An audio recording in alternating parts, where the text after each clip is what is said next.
Alright guys, let's clear 14-18 Roaring Inferno. On adverse environment, enemies have increased HP, attack and defense.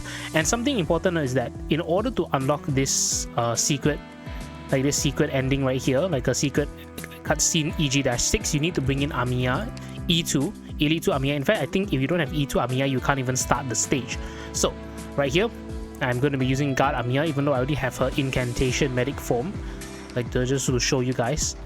Yeah, so this is Core Caster, this is Guard, and then this is the medic form, but I already have medic form, so I'm not going to show it. I'm just going to show the Guard Amiya. Anyway, this is my team, which is Flagpipe, Ines, Moina, Shu, and Saria, basically two very strong defenders. Thelopsis, Aya Altar, though I do think with just one of them is enough. Logos S1, and Texas Altar S2. Or basically any fast redeploy with 2 hits, so Gravel and Texas Altar will kind of be the same thing, because they will do the same like number of hits. So, in case you guys have not seen my my H stages, so you don't know the mechanics of these things, which is normal I guess. No, it's just me that's very not normal when it comes to videos. Okay, basically you need to destroy these little like, what are they called? They are called core amplifiers in order. So W has already helped us taken out this one. Then in order, remember you have to go in order, if not it doesn't work. This one, then this one, and then this one. How do I know? Because in the amount of HP, so you need to go in ascending order. Okay, time to drop down my 2 DPS, which would be Moina and Logos. Remember Logos S1. Okay, now I'm gonna drop down Thelopsis here. Probably it would be better if you have Nightingale, because Nightingale can reduce arts damage by quite a lot. Yeah, in fact I don't think I'm gonna use my AR Altar. Okay, I'm gonna drop down Sarah here, drop down Shu here for the extra healing. Now I just need to wait for the cannons to charge up. Retreat Myrtle. And then I'm just gonna drop Amiya here for fun.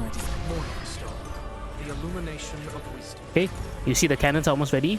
As soon as it's ready, I'm gonna drop Ines and I'm gonna drop Texas Altar and destroy this. Retreat. There you go. Again, I mean this is just the normal stage. This is not very difficult because the stats aren't that high. Not like the H stage where the stats are like super high. And once this thing is in Moina's range, just activate his skill. Also, I don't think Logos's module is needed. I have the module, you see, because if I have the module I can inflict necrosis damage, but I don't think it's that necessary.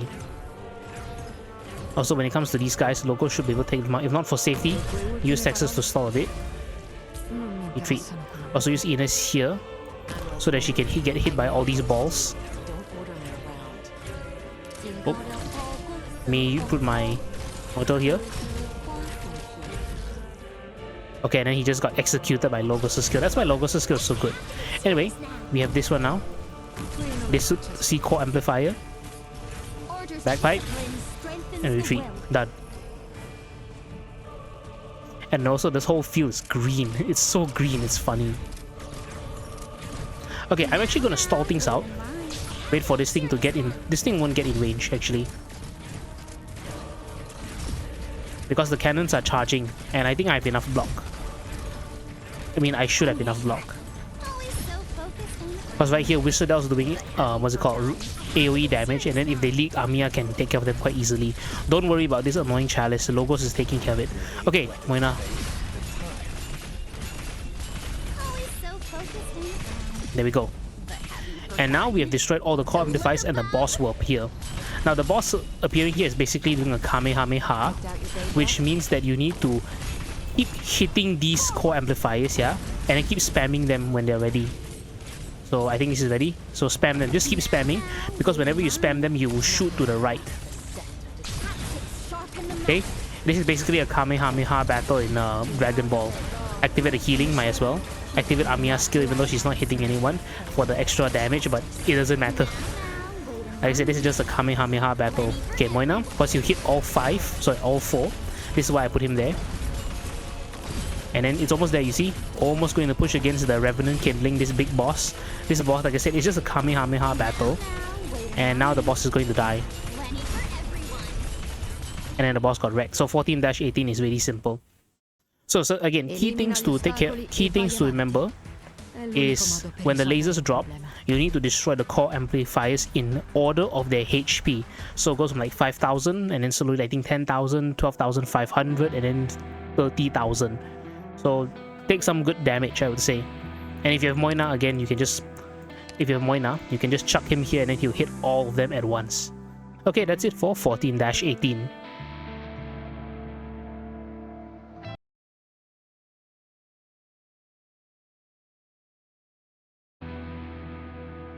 Alright, time to clear 14-20.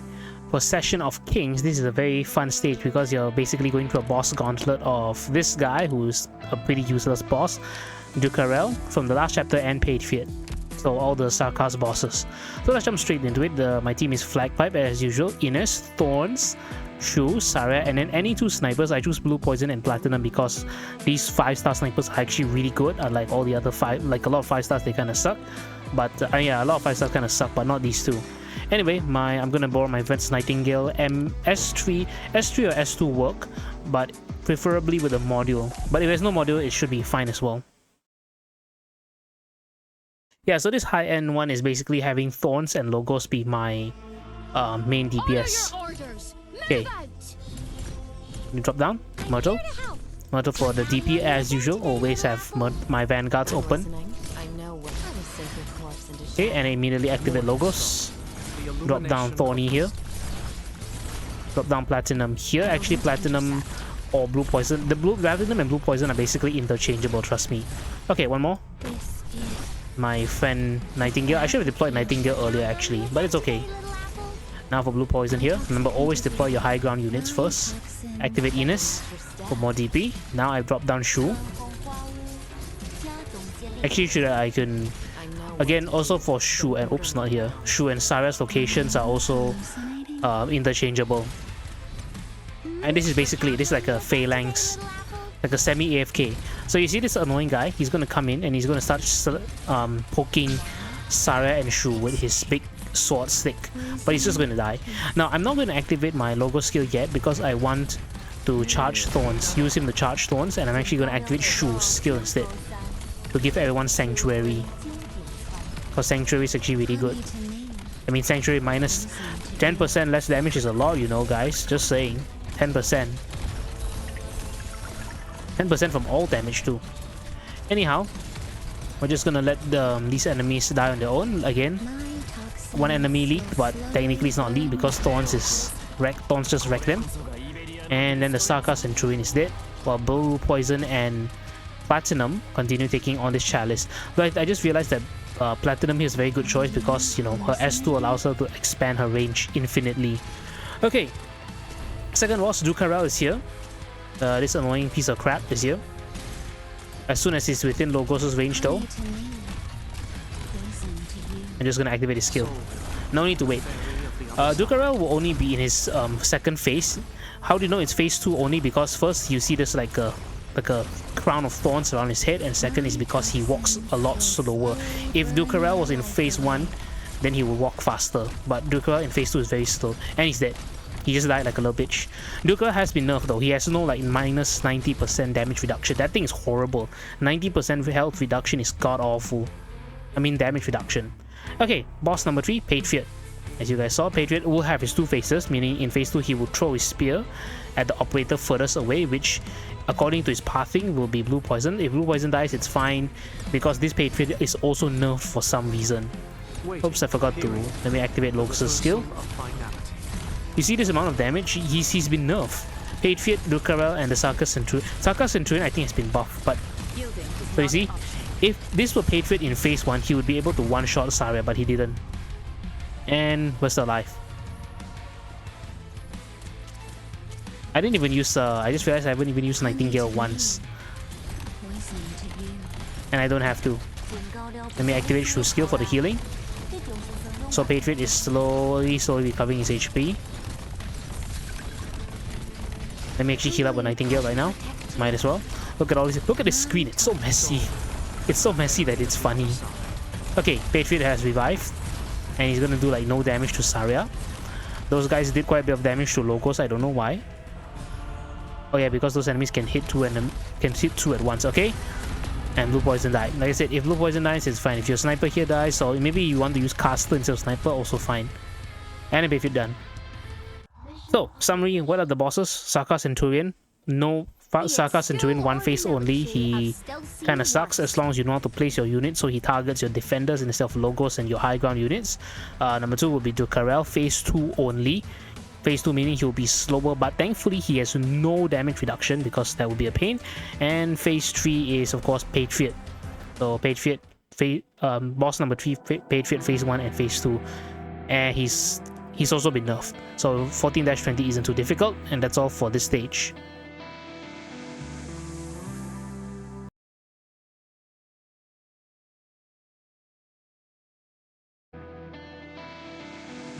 Okay, time to clear the boss stage against Theresa, 14-21, the Myriad Dreams. It takes a king to confront another king. So this is also another stage that you need to bring Amiya in order to get this one, EG-6, the secret cutscene. So I'm gonna do, not this one. Let me bring my Amiya in. Where's she at? Oh sorry, she's guarded Amiya right now. And I'm also gonna borrow my friend's Ifrit S2. So this is the team that I'm gonna be using, which is basically a burst strategy. Burst strategy with a bunch of healing to stall, and also to make sure at the end when Theresa is basically dying that I can stall long enough for her to be defeated. So the team I'm going to be using is going to be Flagpipe, Ines, Logos S3, Blaze S2, Shu, Sire S1, KLB S2, Aya Altar, Blue Poison, and Amiya. Blue Poison or actually any sniper works. So again, if you have watched my H video, then you know the mechanic, you sort of know the mechanics of Theresa, but here, because it's a 14-21, I'm going to explain this properly. So, let's start, as usual, always start off with Vanguards for DP. First thing, look at Theresa, she has these 4 balls. What do these 4 balls do? They basically reduce the amount of damage taken, so she takes like so little damage, and that's normal. Let me now drop down my AR altar facing up.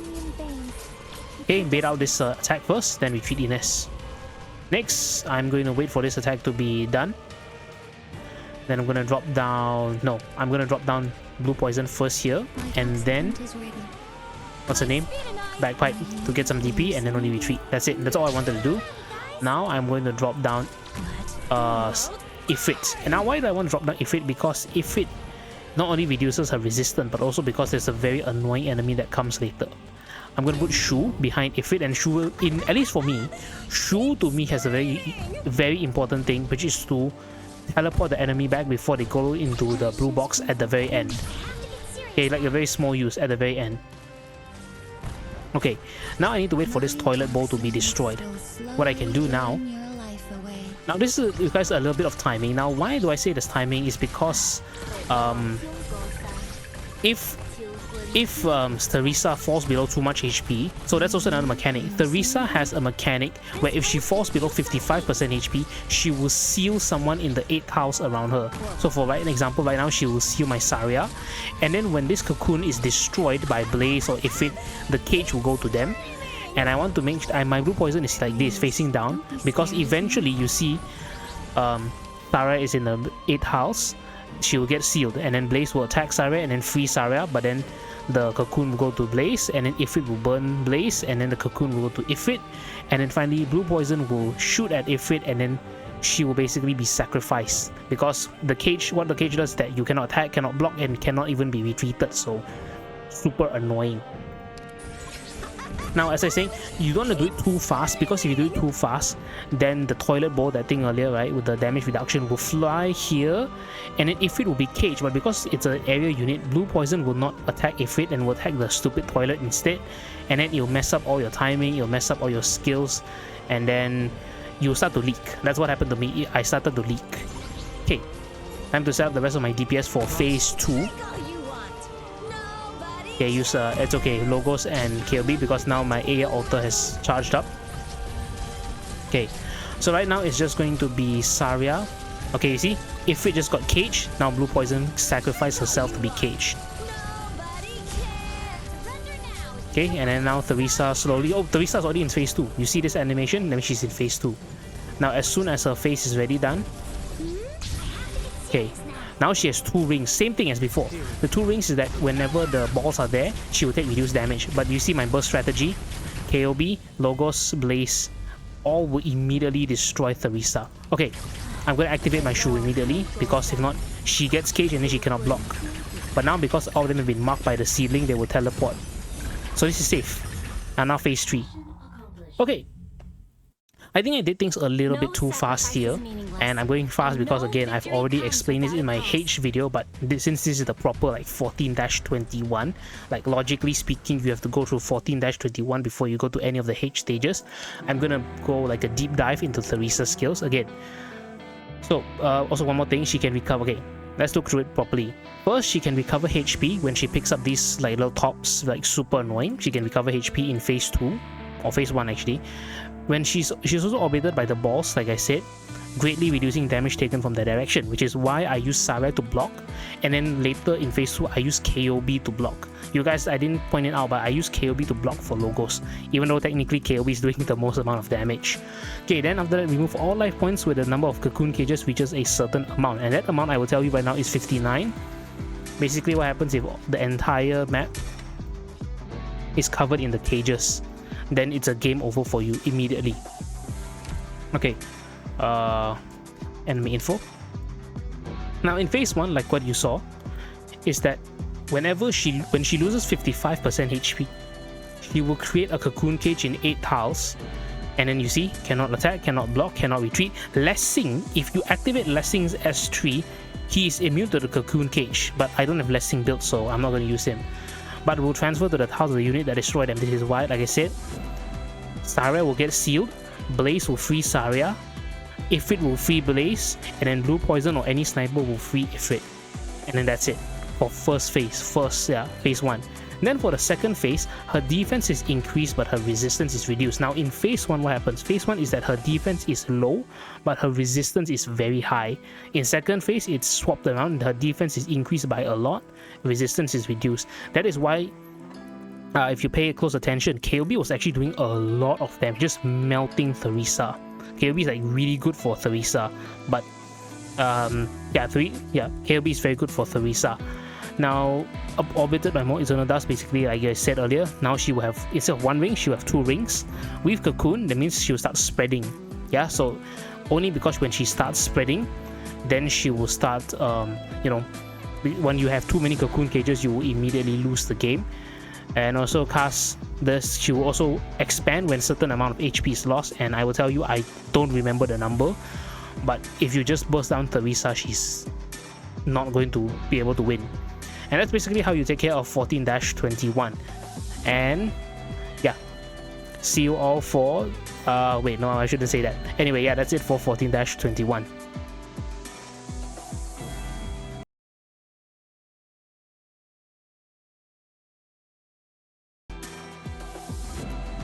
Alright guys, let's clear 14-22. It's actually just a story stage, so there's nothing really to clear. And I'm just gonna let you guys watch the story. Because, yeah, that's it. Let's just watch the story together, guys. They will only ask you to bring in an E2 Amiya. Which I'm pretty sure everyone has an E2 Amiya. Wow. I'm going to be quiet now, so you guys can watch on your own. You call me out for this?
accomplished. We may have achieved a perfect victory, but we still can't let our guard down. Yeah, and that's basically it for 14-22. Like a really, really cool scene right there. There's nothing else for... Yeah, there's nothing else.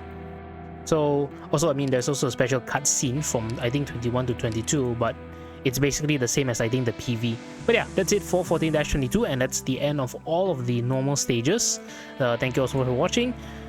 And this is gonna sound weird because, again, I'm gonna be splitting this 14-22, and some stages will be in its own video, and then the rest will be all be in the normal stage, but whatever.